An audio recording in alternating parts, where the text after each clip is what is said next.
We all know the subject that we are going to speak to. It's a new subject and an interesting subject as well.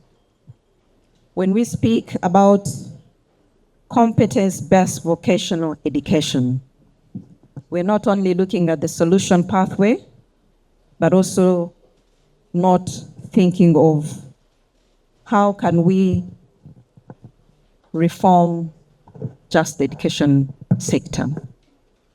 When we speak about competence-based vocational, it is something that we all know we speak to practice or being practical, having hands-on training, but also being positioned to be measurable in the different competencies. But also the most interesting bit now that we talk about sustainable development is how are we in position to equip our learners, be able to have skilled labor personnel, be able to support entrepreneurship, be able to reduce poverty, but also have the skills that is aligned to the different industry needs.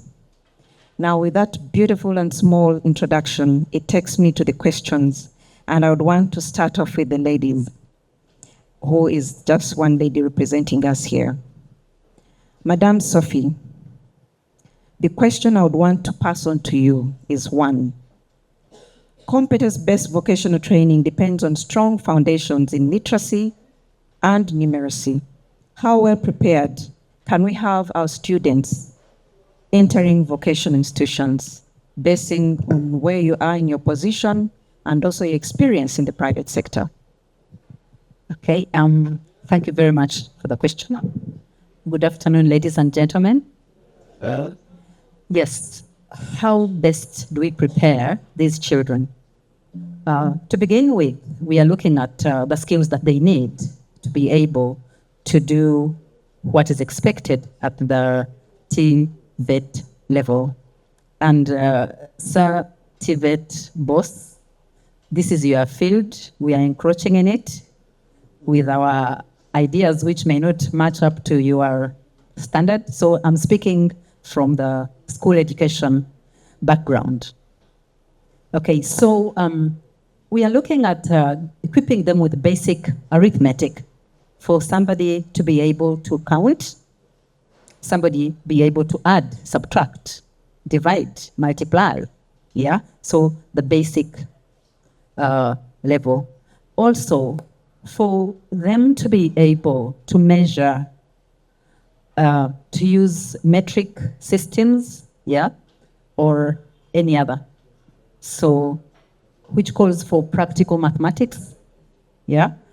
Also, all of you remember when you were in school, the way you used to use the geometry set to measure angles, yeah. So they need such skills, as well as computer literacy, yeah. These days, everything is computerized, so we need to equip them with computer skills and entrepreneurial skills, yeah, because what they do is going to be sold. Some of them are going to come out to become their own, to start their own businesses, yeah. So I would like to stop there for now. Those are the basic ones, even to read and write, and to be able to interpret things like the blueprint, to interpret plans and everything. Thank you. Yes, please, Sophie, you've said it so well. And what you're speaking to is definitely in terms of equipping the learners with being able to be job ready, but also reducing on the mismatch between education and the labor market. I now want to bring you, Mr. TVET, to speak to us. Because everything said and done, it is still definitely have to start from your side, point of reference. How well are we assessing the drives of learning, but also how are we in position to ensure that assessment truly measures competence and not just theory? Because when you talk about theory, that is something that almost 80% probably people in this room have been able to go through. But we see that we're having something different right now, being able to enhance and embrace a new curriculum. Thank you. Thank you, and good afternoon, ladies and gentlemen. I'll be broad in terms of trying to address what you have asked for, but in broader terms, government recently passed the TVET Act. I don't know whether a number of you have come across this act. This act, that is TVET Act 2015, was commenced on March 15th, but it results from TVET policy, which was passed by Cabinet 2019. And the summary part of that policy is an employer-led TVET, because we've done a lot of training, we've graduated very many graduates, people hold certificates, but then the certificates are not rated with what they can do. So we've reached a level to say, can we concentrate, first of all, engaging the employers, engaging the users of the products, so that later you should know that it should be maybe National Water and the Sewerage Corporation to give you who a good plumber is. It should be the hotel and hospitality industry to really participate in curriculum development, so that we go away from the boardroom curriculum by the education institutions and so on and so forth. So first of all, the emphasis is now that can the employers, can the industry take lead? And in terms of assessment, we've developed what we refer to as a tripartite assessment kind of model, that you involve the industry, the employers to be at the center, not only in the development of the curriculum, but also in the assessment. We brought in the TVET providers, those that engage in the training, and then the assessment board as well in charge of assessment. And then in line with that, we are moving towards changing our education system. What used to be is that we give 70% theory, basically the science, but we have realized that you don't really need much the science of this timber, but you need the practical part of it. And it's good she was talking about what is that mathematics, that those of us who have done some little mathematics, maybe economics at advanced level, they are boring you with a lot of differentiation and integration. What is that trigonometry that you should teach to somebody who is a carpenter? How much Archimedes principle you should impact on this person who is going to make a boat? And etc. So we are now emphasizing that practical hands-on. That at the end of the day, you are interested in who is this carpenter that can make this good stool that can fetch not only money within the country, but also we can be able to export. So in brief, in that introductory remark, I want to emphasize that the assessment is shifting to minimize the theory. We need the science, but you are interested more on a good chef, not the history of a good designer. People who are interested, who are in fashion and design. You don't need to give a lot of history on Gomez. Gomez, this cloth which is put here generally in Uganda, was introduced by somebody called Gomez. Gomez was some, so, and I think most of us, we say Gomez, but the man was called Gomez. But then, should you spend more time in the lecture rooms talking about the history of Gomez, or you should come up with different designs of this Gomez that can attract more market? Thank you so much. And I want to start on that point of view. Did you all know that we had a Gomez who resulted in two Gomez? Yeah. Okay. I'm glad that we all knew that. So the chairperson, I want to say chairperson much as your vice chairperson at the Uganda Manufacturers Association. This topic relates so well with the kind of association that you're leading. Because at the end of the day, we want to drive productivity. We want to have output that will give us results. And so it's at that point of reference that I would want to know, where do we use the biggest skills gaps in Uganda's workforce today?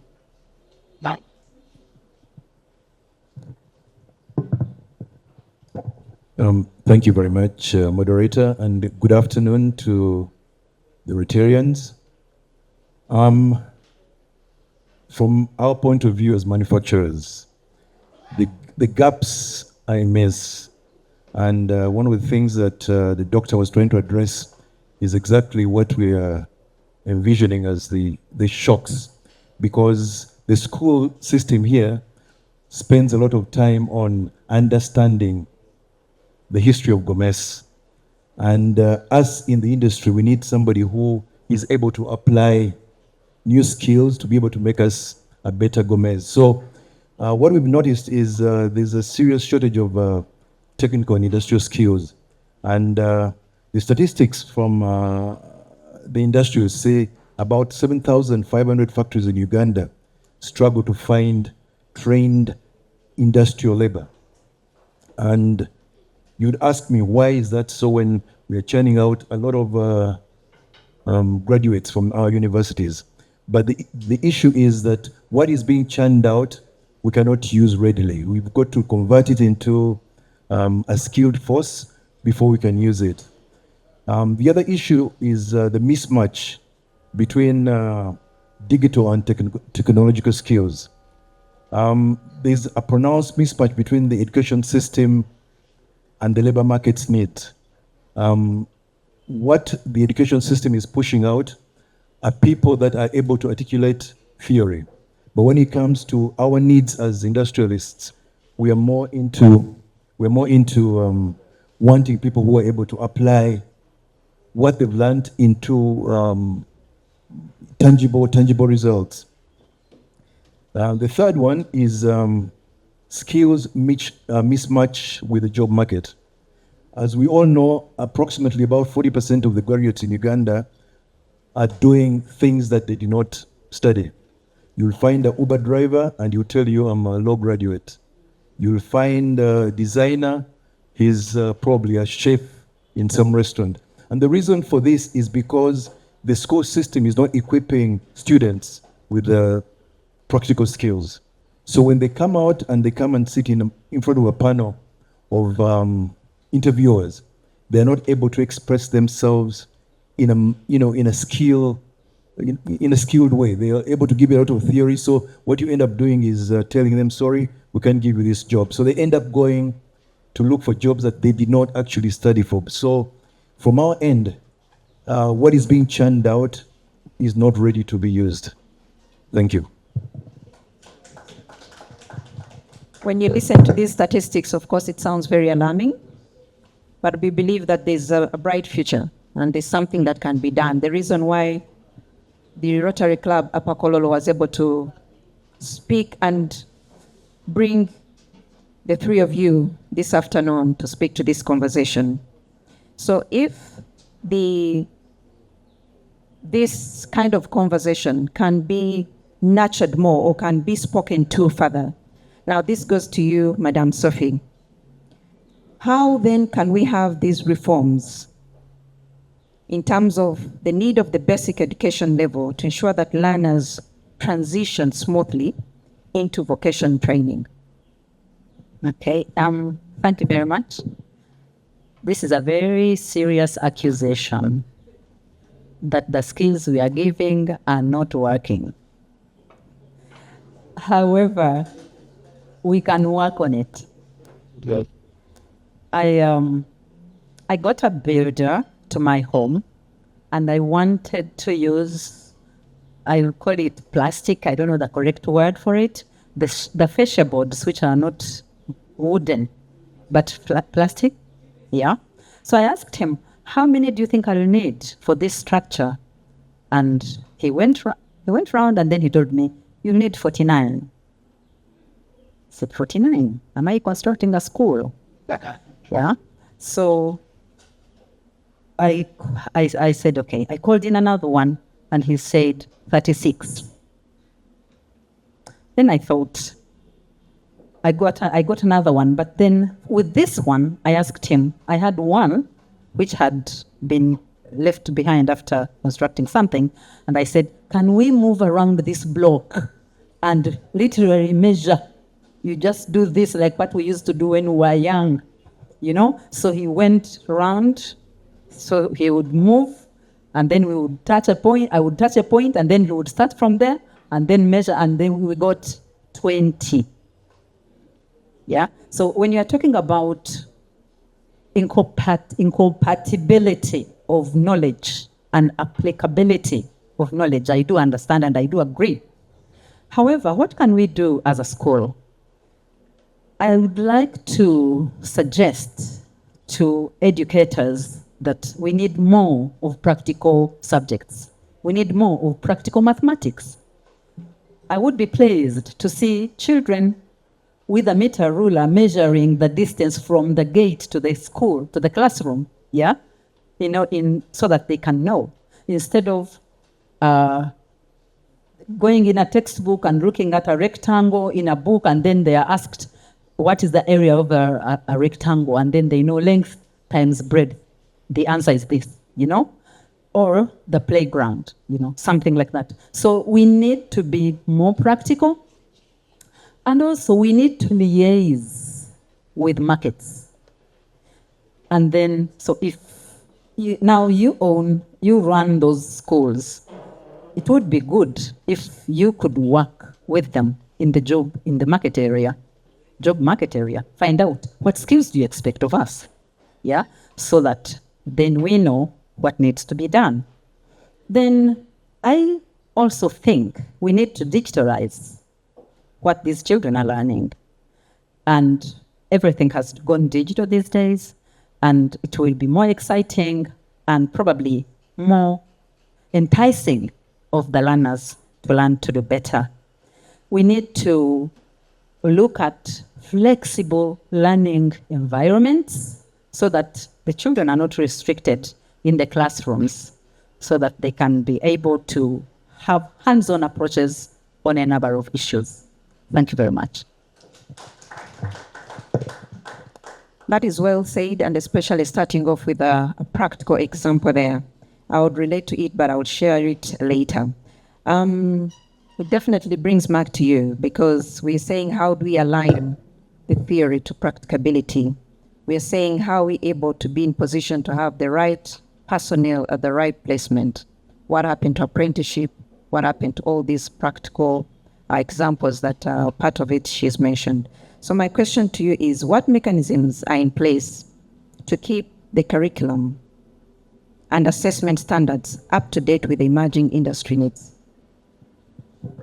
Thank you. As a ministry and as a board, as I hinted on, is that these reforms, the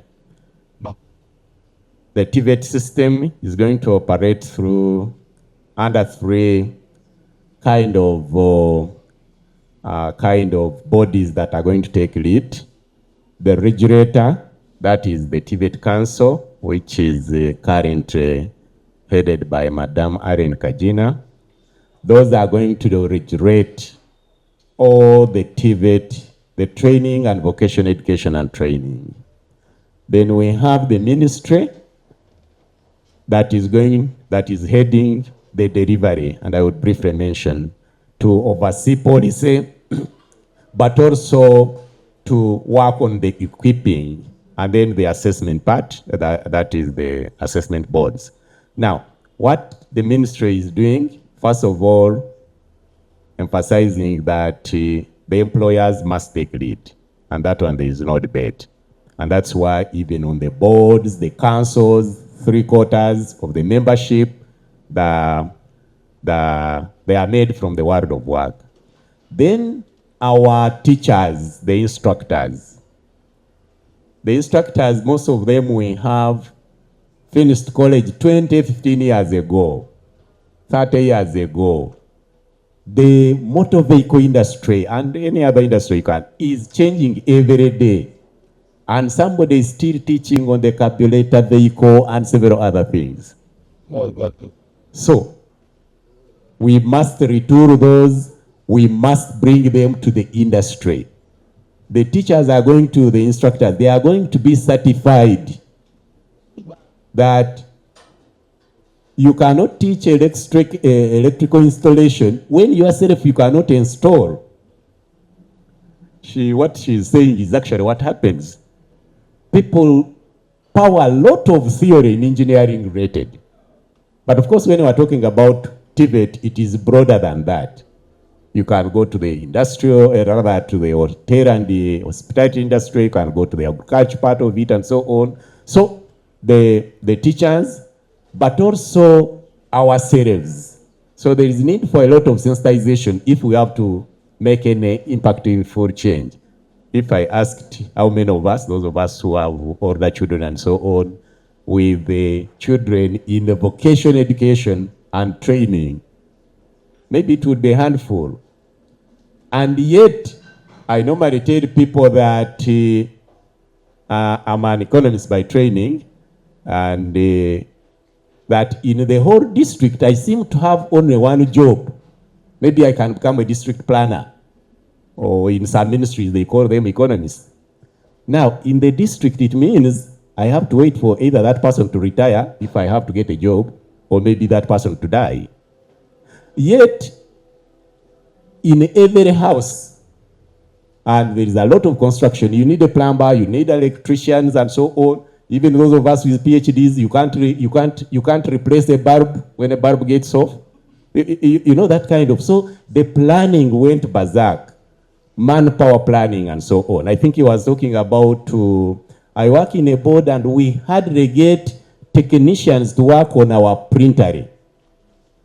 And yet people have studied computers. They have masters in computer something, but when it comes to real practical, the person can't do anything. He wants first to Google to repair a printer. So those are some of the debate, but we are saying it should also start with us. It should start with us. It should start with the policymakers. TVET requires a lot of funding at policy level, at registration level. You know, when they talk about education and training, we tend to jump. When you talk about secondary, even in parliament, I don't know whether you are members of parliament here, you talk about secondary, primary, secondary, then they jump, universities. That's what happens. So, because that's where our children are, so we have to ensure the primaries are, and of course they are not well. So there is need a lot of funding. You can't train when there are no equipment. You can't train a surveyor when you don't have equipment, and etc. Thank you. Those are very good insights that you have just highlighted, but also very important for, I believe, to champion more conversations that are solid, that will bring out strategic interventions. And what I pick from there is sensitization.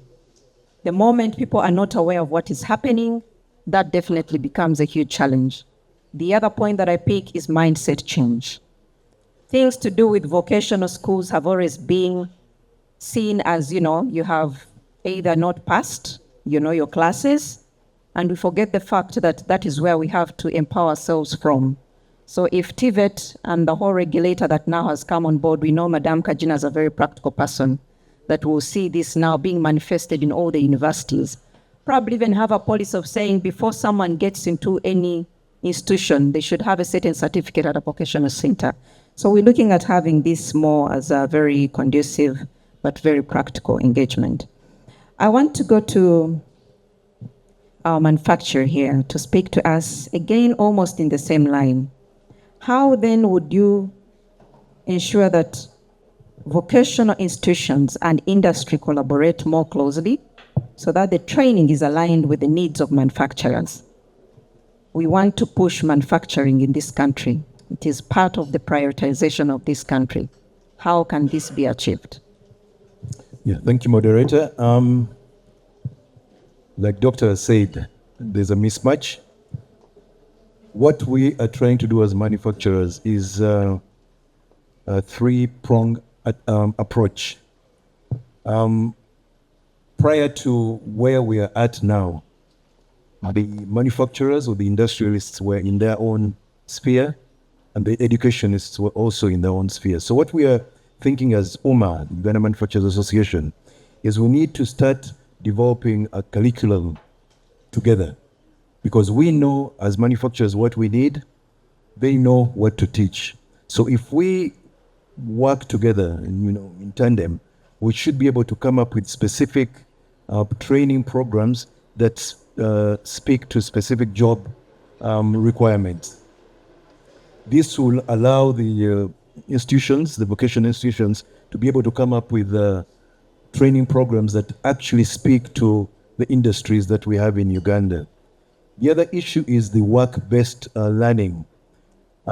We need to provide our students with tangible internships. What normally happens now with internships, and this is a joke that I shared with a lawyer friend of mine. We're discussing what it means to be a law student intern. And they said, as long as you can make good coffee for council, you can do a lot of good photocopying, you probably pass your internship. Because that's as far as they will let you go. I actually added one more, said you can carry the files to court for council. Now, that's what we call internship. When they come into our factories, we just let them sweep, clean the machines, but we do not give them tangible lessons. So what we mean by work-based learning is we should then, together with the educationists, come up with a proper on-ground training program that will be applied by the manufacturers to be able to pass on to the students. So, because what we are doing right now is just tick the box that an intern had come, and that's the end of the story. The last one is involving us, the industrialists. Some of us have got a very good experience. And when we are given a chance to go as guest lecturers or trainers to these vocational institutions, we can pass on tons of knowledge because we've acquired it over the time.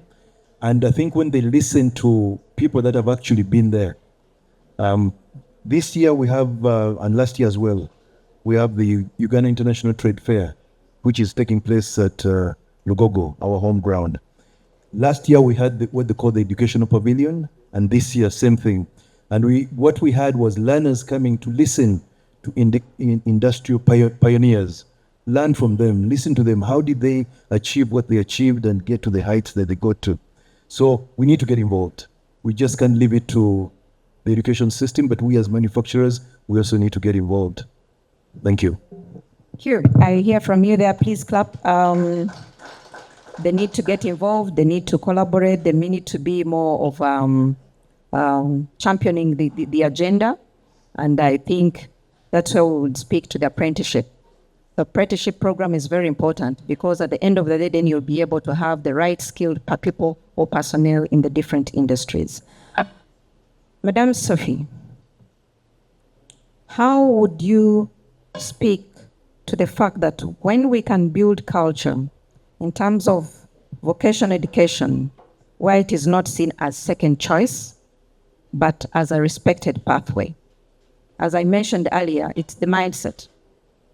If you told a student from senior 6 to just first maybe do a vocational training, that would be something not that they would appreciate. So how can we be able to speak to this in the right way and the correct way to improve on the competence-based vocation?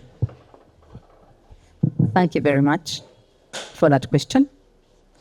As I was thinking about this question,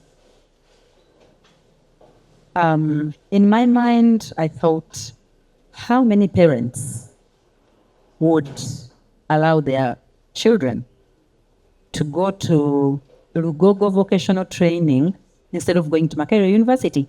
I would like to have a practical response here. Could you put up your hand if you would allow your child to go to Lugogo vocational training center instead of going to Makerere University? Please put up your hand and speak the truth. Someone is seeing you for a test. Okay. I can see about Of this population, probably a tenth said yes, I can send my child to a vocational training institute. Now, before I came, I asked 10 people, would you send your child to a vocational training place? And out of 10, only one said yes. Yeah. And then my next question was, then what do we do in future when we will have no plumbers? How many of you would be happy to have a house where the plumbing system has gone wrong? No. You won't stay in that house. You will lock it up until somebody comes. So we need to interest these children into this kind of education. Yeah? We need to show them how necessary it is to us. And we need to be honest. Yeah? Instead of sending these children to university to take courses for which they will never get jobs. Yeah? I have seen very successful plumbers. I have seen successful builders, very successful carpenters, very successful fashion designers. Yeah? We need to think about this. And who in our homes, and I'm being honest, if you go into people's homes and families, if you carry out a study, I haven't carried out this study, but I have seen, if you go in homes and then find the children who are being sent to the vocational training, those are the children of our departed cousins who didn't have enough fees, the children who had no education and we have brought them to Kampala to train them. You know, we need to think about this and see how we can make it better. So we need to interest the children, and we also need to bring out successful stories of these successful people and expose them to the children so that they can like it. Thank you. Again, Sophie, they are being very practical. As you saw by ourselves, how many of us would be able to send our children to vocational institute before taking them to the university? From our side of the pillar of education, how then would you speak to these raised questions here? And in a summary, I would want to ask, how do we ensure that the vocational qualifications are trusted by employers, both locally, but also internationally? Because at the end of the day, we also want to see that we can have our own products being pitched to work across the borders. Thank you. Yes. First of all, we want skills that are certified. So, and that's why we are saying that whatever skills you've acquired, in whichever way you have acquired them, we are going to certify the skills. There is what we call in this reform, you can acquire skills either through formal means, formal structures, like as she was saying, you go through from senior 4, you go to Logogo Vocational, later you go to Chwamba Technical and etc. So that is the formal way of acquiring skills. But also, we've discovered that there are a number of people that acquire skills informally. So the other category is the informal way of acquiring skills. And what matters now is not the way I have acquired skills, but if the skills can be certified. For example, I have people who make a shawe, who make very good luombo, and it can attract a number of us, but they don't have any documents. When some companies come from outside and they are in road construction and so on, and they say we want drivers of these heavy equipments and so on, some people come and actually they can drive those big equipments, but they don't have anything in terms of certification. So we are moving towards that so that our products can not only compete here, but they can also compete globally. Madam Moderator, maybe he hinted, and I want to talk about that, he hinted on work-based learning, but we have also introduced what we call real-life projects related to production when at school, so that where these vocational institutes, vocational schools, can actually be production centers. It becomes very annoying to find you have a technical college, a vocational school, and in the neighborhood there is a primary school without chairs. They don't have toilets and so on. And we have already started a number of technical colleges. They have come up with projects. They have constructed some teachers' quarters with the help of the supervisors, the lecturers or instructors. That's production learning, so that by the time this person gets out of the school system, he can say, no, I can do this, I can do this. And then he goes on perfecting as he goes in the field. So there are those efforts to ensure that we can have production learning, so that schools, the vocational schools, are centers of production. They are centers of production in the different polytechnics and so on. And then finally, we are moving towards separating that general education. The way we do now is that from senior 6, you've done PEM or physics, mathematics and something, you go for engineering, a Bachelor of Science in Engineering. When you go to Makerere University, you will mix with the one who has been doing vocational, who has been doing a diploma in civil engineering. This one has been training from certificate level to diploma level, real practical. And then you are mixing him to study with this one who is from senior 6. They are not rated at all. They are not rated. Highly practical, highly theoretical. And that's why I was saying we have very many engineers who are looking for jobs in offices. They are moving from one office to another. And they have Bachelor of Science in Engineering and etc. So we want to reduce that so that we can make them more competitive. All right. Again, speaking at the thin line between the theory and the practical bit, but I also want to appreciate that what government has done. With the new curriculum, we see that there's a bit of that productivity coming out. And I have an example because my daughter was given PCM when joining senior 5 this year, and she decided to drop the C to say PCTD, technical drawing. And the practical bit is, every time you'd go to school, you'd say, I want gumboots, I want this and that. We've been told to go to the field. This holiday, I was able to take her to a site.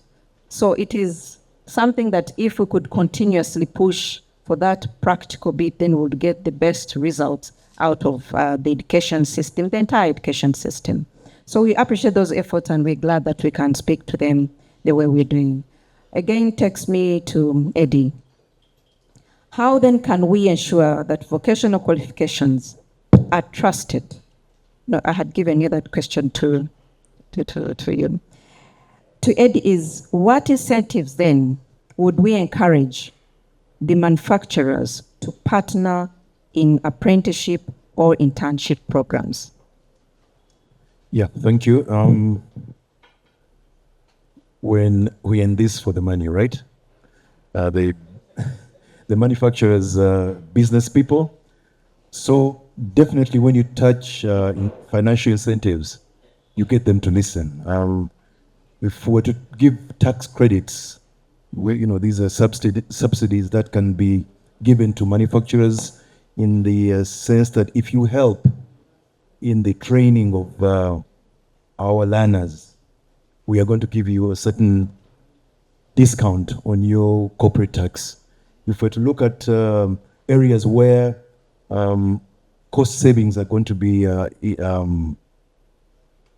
coming into place, because remember, when we get the very highly theorized employees, training has to come in, which means that companies are spending money training these workers that are coming in with a lot of theory. So if we then get people that are coming in with skills that are easy to turn into advanced skills, we shall be looking at cost saving as far as companies are concerned. The other issue is also access to skilled talent. when you bring in interns who have come from vocational institute, you have a good pool of people that you can train, and you know that at time X, at all times, you're getting output of learned or trained employees, as opposed to the ones that come in and you start from zero. Because internship starts at a very, like Doctor said, you start at a very early stage. So by the time this person has done internship for about 3.5 years, they're at a very competent level in terms of executing their work in a factory. So if you have many of these, that means our pipeline for employees will always be filled. And to that, definitely manufacturers would gladly clap their hands and join the bandwagon. Thank you. Person, we want to manage time. And as such, I want to have one more question that will be a general question to all of you. And in that question, I would want us to blend it with, as Rotarians, how can we be able to bring that to reality? So the question is, if you had one key recommendation to ensure vocational education truly drives Uganda's sustainable development, what would it be? We'll start with you, Sophie. For Rotary, before I suggest, I would like, besides Kololo, Upper Kololo, could you put up your hand if you're not of Kasangati, because Kasangati has got a collaboration with the technical institution. If you're not of Kololo, could you put up your hand if your Rotary Club has a collaboration with a technical college? Okay. So, okay. All right. I didn't see Kampala South putting up your hand. I didn't see. Okay, all right. Kampala South, for me, I know Mish. No, it's okay. Don't worry. No offense. Okay, so we need to be serious to make a friend with a vocational institute.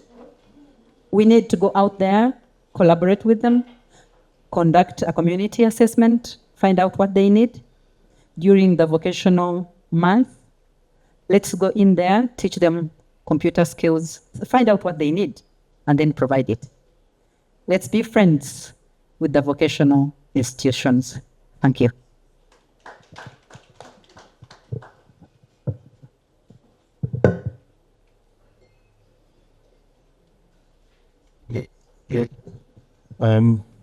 From the manufacturer's point of view, I think our involvement really should be in joining the training process. A couple of us have already been very successful.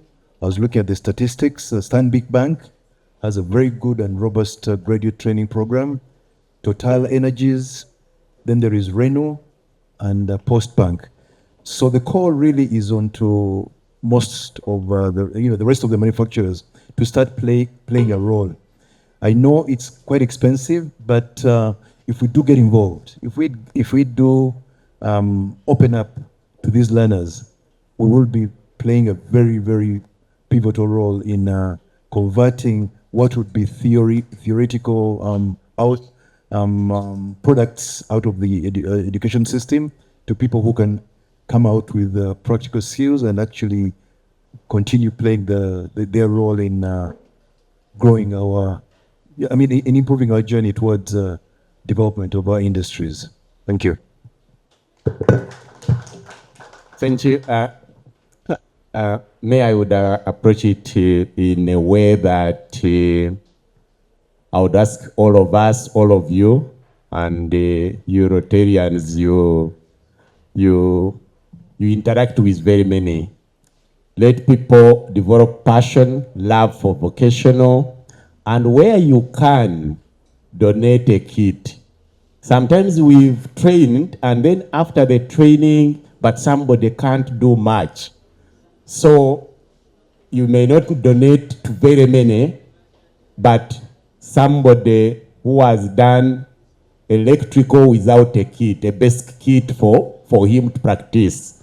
may not do much, and he can employ another person and another person. So let's support the reform by sensitizing, by making people develop passion, develop love, and then ensuring that that really that is the only area that still has more placement in terms of jobs.